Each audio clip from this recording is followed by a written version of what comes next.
தரும் நல் மருந்தே என் இயேசுவே, என் இயேசுவே. ஜீவன் தரும் நல் மருந்தே என் இயேசுவே, என் இயேசுவே. வழியும் சத்தியமும் ஜீவனுமானவர், வழியும் சத்தியமும் ஜீவனுமானவர். நித்திய ஜீவனை நம்மில் தருபவர், நித்திய ஜீவனை நம்மில் தருபவர். ஜீவன் தரும் நல் மருந்தே என் இயேசுவே, என் இயேசுவே. ஜீவன் தரும் நல் மருந்தே என் இயேசுவே, என் இயேசுவே.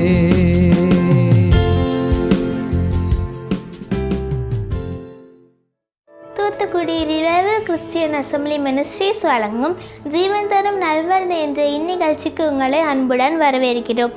இன்றைய நிகழ்ச்சி உங்களுக்கும் உங்கள் குடும்பத்திற்கும் ஆசீர்வாதமாக இருக்கும் என்று நாங்கள் நம்புகிறோம். இப்பொழுதும் நமது ஊழியர் கே. சந்தோஷ் அவர்கள் வழங்கும் தேவி செய்தி இதோ உங்களுக்காக. கிறிஸ்துவுக்குள் அன்பான தேவனுடைய பிள்ளைகளே, ஆண்டவராய் இயேசு கிறிஸ்துவின் நாமத்திலே உங்களை நான் அன்போடு கூட வாழ்த்தி வரவேற்கிறேன். இந்த நாளிலையும் கூட நாம் கர்த்தருடைய வார்த்தையை கேட்கப் போகிறோம். தேவன் இன்றைக்கு நம்மோடு கூட பேசும்படியாக ஜெபத்தோடு தேவனுடைய வார்த்தைக்கு நீங்கள் ஆயத்தமாக இருங்கள். தேவன் இன்றைக்கு நம்மோடு கூட பேசுவார். இன்றைக்கு நம்ம தியானிப்பதற்காக ஏசாயா தீர்க்கதரிசன புஸ்தகம் 51ஆம் அதிகாரம் 7, 8 ஆகிய வசனங்களை இன்றைக்கு நம்ம வாசித்து நம்ம தியானிக்க போகிறோம். அதில் குறிப்பாக முதலாவது நாம் 7வது வசனத்தை வாசிக்க கேட்போம். நீதியை அறிந்தவர்களே, நீதியை அறிந்தவர்களே, என் வேதத்தை இருதயத்தில் பதித்திருக்கிற ஜனங்களே, என் வேதத்தை இருதயத்தில் பதித்திருக்கிற ஜனங்களே, எனக்கு செவி கொடுங்கள், எனக்கு செவி கொடுங்கள். மனுஷரின் நிந்தனைக்கு பயப்படாமலும், மனுஷரின் நிந்தனைக்கு பயப்படாமலும், அவர்கள் தூஷணங்களால் கலங்காமலும் இருங்கள், அவர்களுடைய தூஷணங்களால் கலங்காமலும் இருங்கள். அருமையான தேவனுடைய பிள்ளைகளே, இன்றைக்கி நம்ம தியானிக்க போகிற காரியம் இதுதான். மனுஷனுடைய நிந்தைக்கு பயப்படாமல் அவர்கள் தூஷணங்களால் கலங்காமலும் இருங்கள் என்கிற ஒரு காரியத்தை இன்றைக்கு நம்ம தியானிக்க போகிறோம். அநேக நேரங்களிலே நம்முடைய இருதயத்தில் உண்டாகக்கூடிய வேதனைகள், கலக்கங்கள் எதனாலே உண்டாகிறது என்றால், சில மனிதர்கள் நமக்கு விரோதமாக பேசக்கூடிய நிந்தனையான வார்த்தைகள். இன்னும் நாம் எந்த ஒரு தீமையும் செய்யாமல் இருக்கும்போது நம்மளை சிலர் தூஷிக்கிறார்கள். மனுஷனுடைய நிந்தையும் மனுஷனுடைய தூஷணமும் நமக்குள்ளே பயத்தையும் கலக்கத்தையும் உண்டாக்குகிறது. எப்படி, எதனால் அப்படிப்பட்ட காரியம் நடக்கிறது என்றால், மனுஷன் நம்மளை நிந்திக்கும் போது நமக்கு ஒரு பயம் உண்டாகிறது. நமக்கு இருக்கிற நற்பெயர் கெட்டு போய்விடுமோ, நமக்கு இருக்கிற உயர்ந்த ஒரு அந்தஸ்து கெட்டு போய்விடுமோ, அல்லது அவர்கள் பேசக்கூடிய வார்த்தை நம்முடைய இருதயத்தை ரொம்ப ஆழமாக காயப்படுத்துகிறதுனால நமக்குள்ள ஒரு கலக்கமும் ஒரு பயமும் உண்டாகிறது. ஆனால் வேதவசனத்தில் நீங்கள் படித்து பார்த்தீங்கன்னா, இந்த நிந்தனைக்கும் இந்த தூஷணங்களுக்கும் நீங்கள் பயப்படாமலும் கலங்காமலும் இருங்கள் என்று ஆண்டவர் சொல்லுகிறதை பார்க்கிறோம். சில நேரங்களில் இப்படியெல்லாம் தூஷணங்கள் வரும்போது நம்ம எவ்வளோ தான் நம்மளை கட்டுப்படுத்தி பார்த்தாலும் அந்த மனுஷர்களுடைய தூஷணத்தினால நம்முடைய இருதயம் ரொம்ப சோர்ந்து போய்விடுகிறது. மிகுந்த மன உளைச்சல், மனவேதனை, தூக்கமில்லாத சூழ்நிலை இதெல்லாம் உண்டாகிறது. ஆனால் இந்த நிந்திக்கிற மக்களுக்கும் தூஷணம் பண்ணுகிற மக்களுக்கும் தேவனுடைய கோபம் அவர்கள் மேலே பயங்கரமாக இருக்கிறது என்பது தான் வேதம் சொல்லக்கூடிய உண்மையாக இருக்கிறது. அவங்க தூஷிக்கிறவங்க ஈஸியாக ரொம்ப சாதாரணமாக மக்களை தூஷிச்சிருவாங்க, சாதாரணமாக நிந்திச்சிருவாங்க, தூஷிச்சிருவாங்க. ஆனால் அவர்களுக்கு வரக்கூடிய ஆபத்து ரொம்ப பயங்கரமாக இருக்கிறது. எல்லாருக்கும் தூஷணம் வரும்போது தூஷிக்கிற எல்லாரையுமே கர்த்தர் சிட்சிக்க மாட்டார். தூஷணமாய் பேசுகிற எல்லாரையும் ஆண்டவர் தண்டிக்க மாட்டார். யாரை தூஷிக்கிறவர்கள் மேலே தேவனுடைய கோபம் வரும் என்றால் அந்த வசனத்தினுடைய முதல் பகுதி சொல்லப்பட்டிருக்கிறது, நீதியை அறிந்தவர்களே, என் வேதத்தை இருதயத்தில் பதித்திருக்கிற ஜனங்களே, எனக்கு செவி கொடுங்கள். எல்லா மனுஷனையும் தூஷிக்கிற எல்லாருடைய தூஷணத்துக்கும் தேவனுடைய கோபம் வராது. யாரை தூஷிக்கிறதுல ரொம்ப ஆபத்து இருக்கிறது என்றால் நீதியை அறிந்தவர்கள். ரெண்டாந்திரம், என் வேதத்தை இருதயத்தில் பதித்திருக்கிறவர்கள். இருதயத்துக்குள்ள வேதத்தை வைத்துக்கொண்டு நீதியில் நடக்கக்கூடிய ஒரு பரிசுத்தவானுக்கு எதிராக, ஒரு தேவனுடைய பிள்ளைக்கு எதிராக, ஒரு ரட்சிக்கப்பட்ட மனுஷனுக்கு எதிராக யாராகிலும் தூஷித்தால், நிந்தித்தால் அவர்கள் மேல் தேவனுடைய கோபம் பயங்கரமாக இருக்கும். அதில் 8வது வசனத்தை இப்பொழுது நம்ம வாசிக்க கேட்கலாம். பொட்டுப்பூச்சி அவர்களை அவர்கள் வஸ்திரத்தை போல அரித்து, புழு அவர்களை ஆட்டு மயிரை போல் தின்னும். புழு அவர்களை ஆட்டு மயிரை போல தின்னும். எவ்வளோ பயங்கரமான ஒரு வார்த்தை பாருங்க. இந்த வசனத்தை படிக்கும்போதே நமக்குள்ள ஒரு நடுக்கம், இந்த வார்த்தையை கேட்கும் போதே நமக்குள்ள ஒரு பயம் உண்டாகிறது. என்ன சொல்லப்பட்டிருக்கு பாருங்க, பொட்டுப்பூச்சி அவர்கள் வஸ்திரத்தை போல அவர்களை அரித்து போடும் என்று ஆண்டவர் சொல்லிட்டார். இது எதனால் நடக்கிறது என்றால் தேவனுடைய கோபம் தேவனுடைய பிள்ளைகளை தூஷிக்கிறவர்கள் மேல், நீதியை அறிந்தவர்களை தூஷிக்கிறவர்கள் மேல், வேதத்தை இருதயத்தில் பதித்து வைத்து தேவனை உத்தமமாய் பின்பற்றக்கூடிய மனிதர்களை தூஷிக்கிறவர்கள் மேலே தேவனுடைய கோபம் பயங்கரமாக இருக்கும் என்பதை நாம் அறிகிறோம். சில நேரங்களிலே உங்களுக்கு அது புரியாமல் இருக்கலாம். ஏன் என் வாழ்க்கையில் இவ்வளவெல்லாம் பிரச்சனைகள், எனக்கு ஏன் இவ்வளவெல்லாம் போராட்டங்கள், என் வாழ்க்கையில் இன்றைக்கி நான் ஏன் இவ்வளோ பாடுகள் அனுபவிக்கிறேன், ஏன் எனக்கு வியாதி என்னை விட்டு நீங்கலை, ஏன் எனக்கு என் வாழ்க்கையில் சமாதானம் இல்லை, ஏன் இன்றைக்கி நான் எவ்வளவுதான் செயல்பட்டாலும் முன்னேற்றம் இல்லைன்னு சொல்லி நீங்கள் குழம்பி இருக்கிறீங்கன்னா நீங்கள் கொஞ்சம் யோசித்து பார்க்கணும். நீங்கள் யாராகிலும் தேவனுடைய பிள்ளைகளுக்கு விரோதமாக தூஷிக்கிறீங்களா? யாராவது தேவனை ஆராதிக்கிற, இருதயத்தில் வேதத்தை பதித்து வைத்திருக்கிற, உத்தமமாய் தேவனை பின்பற்றக்கூடிய தேவனுடைய பிள்ளைகளுக்கு விரோதமாக அல்லது தேவனுடைய ஊழியக்காரங்களுக்கு விரோதமாக, தேவனுக்கு சேவை செய்யக்கூடிய தேவ மக்களுக்கு விரோதமாக அப்படி நீங்கள் தூஷணமான வார்த்தைகளை பேசி நிந்தித்திருந்தால் அப்படிப்பட்ட ஒரு நிந்தைய நிமித்தமாகத்தான் இன்றைக்கி உங்கள் வாழ்க்கையில் விடுதலை இல்லாமல் நீங்கள் வேதனை அனுபவித்து கொண்டிருக்கலாம். எனவே இன்றைக்கி உங்கள் வழிகளை கொஞ்சம் யோசித்து பாருங்கள், உங்கள் சிந்தனையை கொஞ்சம் யோசித்து பாருங்கள். நீங்கள் கடந்த காலங்களில் செய்த காரியங்களை யோசித்து பார்த்து அது உங்களுக்கு தேவன் உணர்த்தினார் என்றால் இன்றைக்கே நீங்கள் மனம் திரும்பி, ஆண்டவரே நான் தேவனுடைய பிள்ளைகளுக்கு எதிராக பேசிட்டேன், நீதியை அறிந்த தேவ மக்களுக்கு விரோதமாக அல்லது வேதத்தை இருதயத்தில் பதித்திருக்கிற தேவ மனிதர்களுக்கு எதிராக நான் நிந்தித்திருக்கிறேன், தூஷிச்சிருக்கிறேன், என்னை மன்னித்து விடும் என்று நீங்கள் மனம் திரும்பி இன்றைக்கு மன்னிப்பு கேட்டால் கர்த்தராகிய தேவன் உங்களை அந்த தேவ கோபத்திலிருந்து உங்களை விடுவித்து உங்கள் வாழ்க்கையை செழிக்க ஆண்டவர் உயர்த்துவார். நீதியை அறிந்தவர்கள் யார் என்பதை குறித்து அதனுடைய 1வது வசனம், ஏசாயா 51ஆம் அதிகாரம் 1வது வசனத்தை வாசிக்கும்போது வேதம் சொல்லுகிறது, நீதியை பின்பற்றி கர்த்தரை தேடுகிற நீங்கள் எனக்கு செவி கொடுங்கள், நீங்கள் வெட்டி எடுக்கப்பட்ட கன்மலையும் நீங்கள் தோண்டி எடுக்கப்பட்ட துறவின் குழியையும் நோக்கி பாருங்கள். நீதி அறிந்தவர்கள் யார் என்றால் அழகாக வேதம் சொல்லுகிறது, அவங்க கர்த்தரை தேடுகிறவர்களும் ஆண்டவருக்கு செவி கொடுக்கிறவங்க தான் நீதி அறிந்தவங்க. அவங்க எப்போவுமே கர்த்தரை தேடுவாங்க.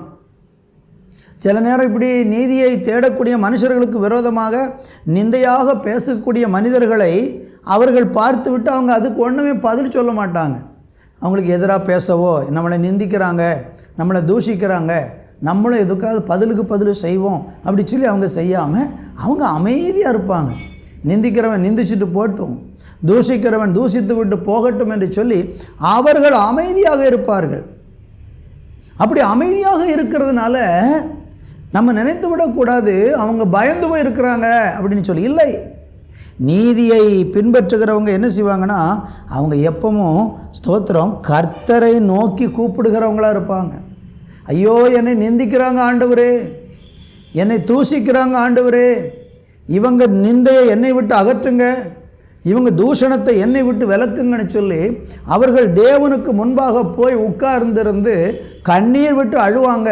ஆனால் தூசிக்கிறவங்கள்ட்ட சண்டைக்கு வரமாட்டாங்க, அவங்களுக்கு எதிராக பிரச்சனை பண்ண வரமாட்டாங்க. அவங்க உட்கார்ந்து கண்ணீரோடு கூட தேவனே என் நிந்தையை என்னை விட்டு அகற்றும் என்று சொல்லி அவர்கள் ஜெபித்து கொண்டு இருப்பாங்க. அவங்க ஜெபிக்க ஜெபிக்க இந்த நிந்திக்கிறவங்களுடைய வாழ்க்கையில் பயங்கரமான பிரச்சனைகள்,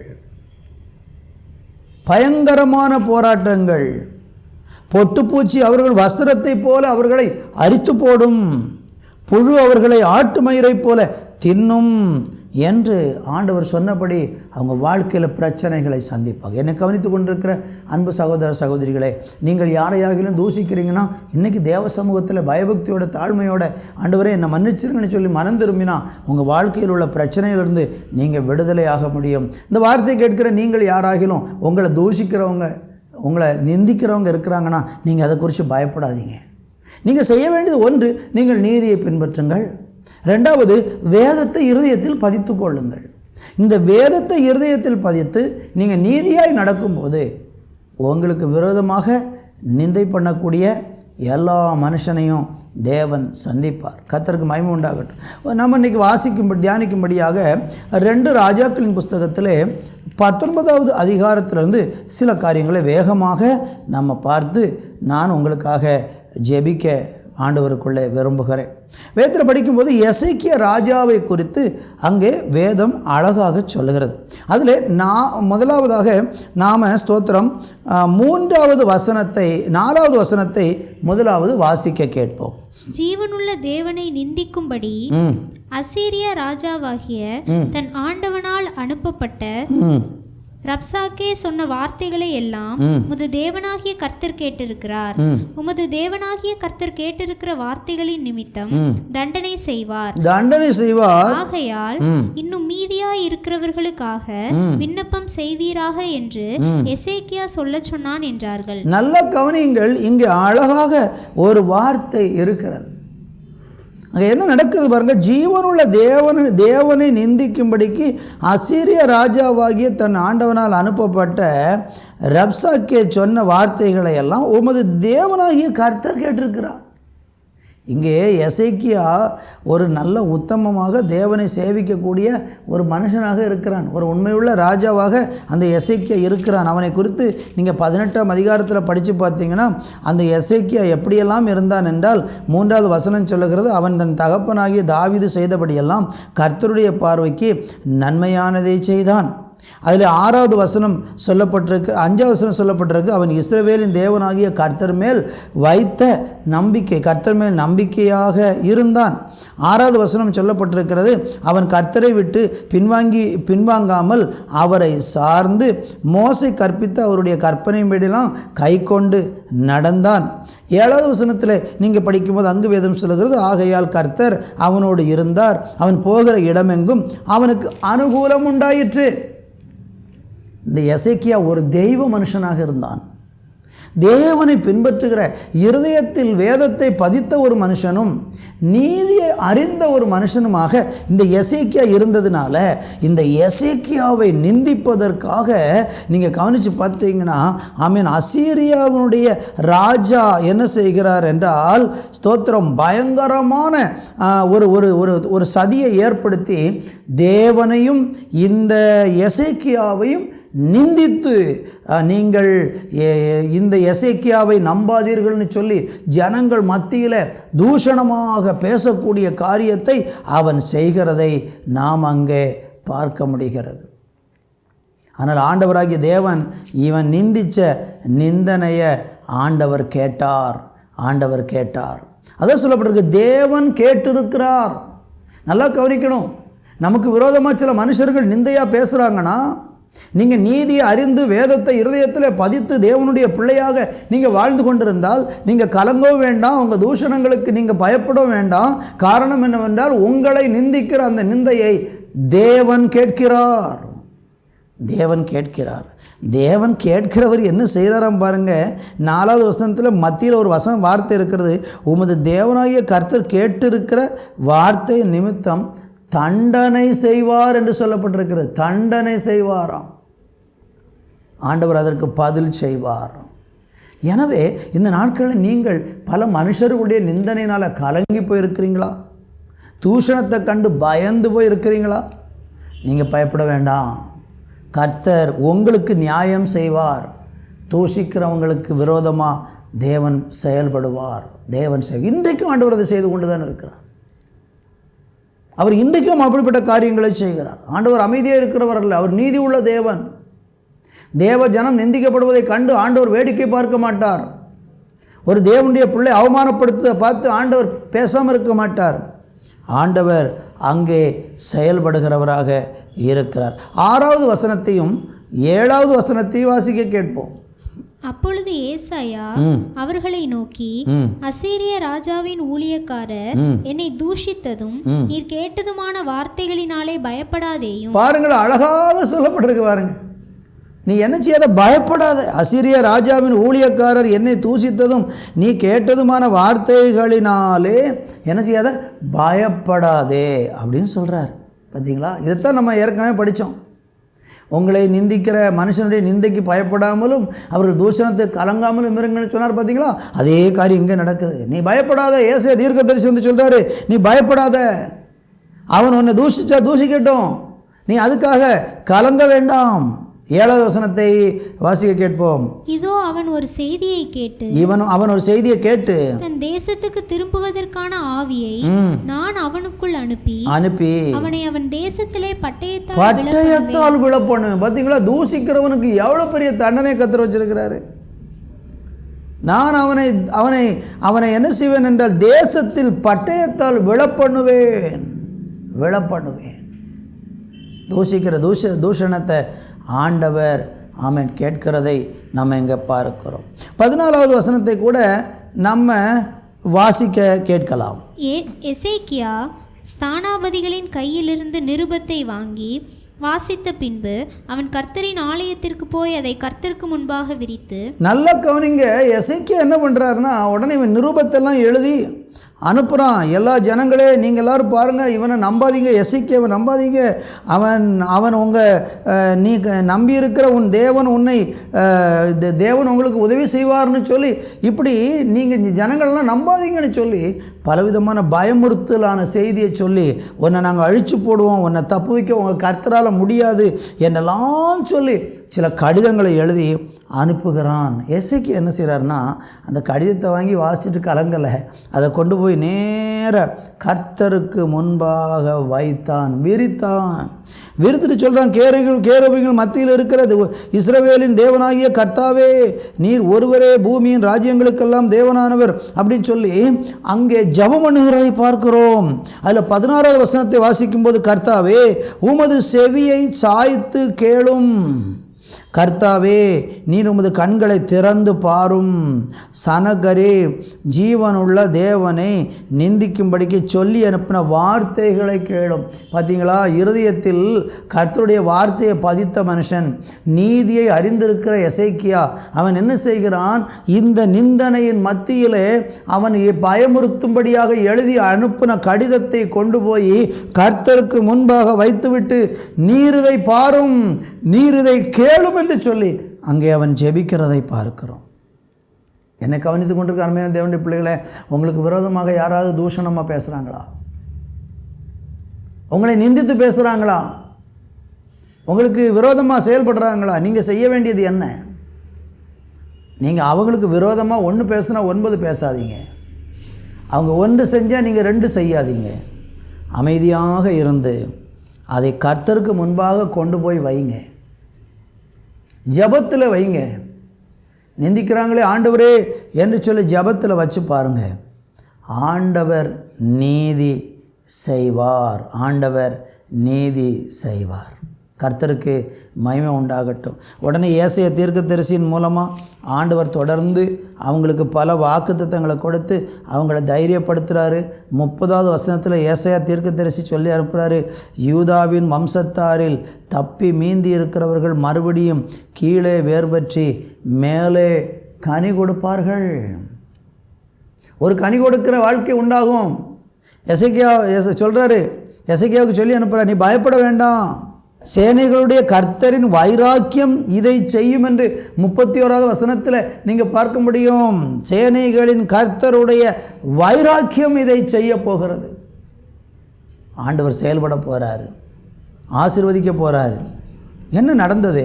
அதில் 35வது வசனத்தை இப்பொழுது வாசிக்க கேட்போம். அன்று ராத்திரியிலே சம்பவித்தது என்னவென்றால் கர்த்தருடைய தூதன் புறப்பட்டு, நல்லா கவனிங்க, கர்த்தருடைய தூதன் புறப்பட்டு அசீரியரின் பாளையத்தில் 185,000 பேரை சங்கரித்தான். அதிகாலமே எழுந்திருக்கும் போது இதோ அவர்கள் எல்லாரும் செத்த பிரேதங்களாய். நல்லா கவனிங்க, ஒரு தூதன் நிந்தித்தவங்களை கர்த்தர் சந்திப்பதற்கு ஒரு தூதனை அனுப்பினார்.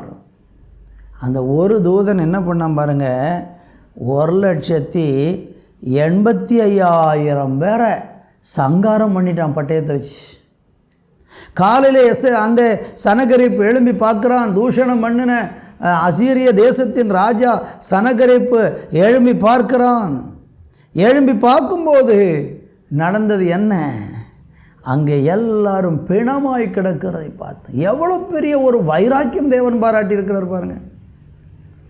அவன் வேற ஒன்றும் செய்யலை, தூஷித்தான் தன்னுடைய ஜனத்தை, தேவனை தூஷித்தான். தேவ மனுஷனை, இருதயத்தில் வேதத்தை பதித்த மனுஷனை, நீதியை அறிந்த மனுஷனை தூஷித்தான். அந்த தூஷணத்தை கர்த்தர் கண்டு சும்மா இருக்கலை, அவர் தம்முடைய நீதியை விளங்க பண்ணினார். 185,000 பேரை சங்காரம் பண்ணி போட்டுட்டார். சனகரிப்பையும் ஆண்டவர் சும்மா விட்டாரா? விடவில்லை.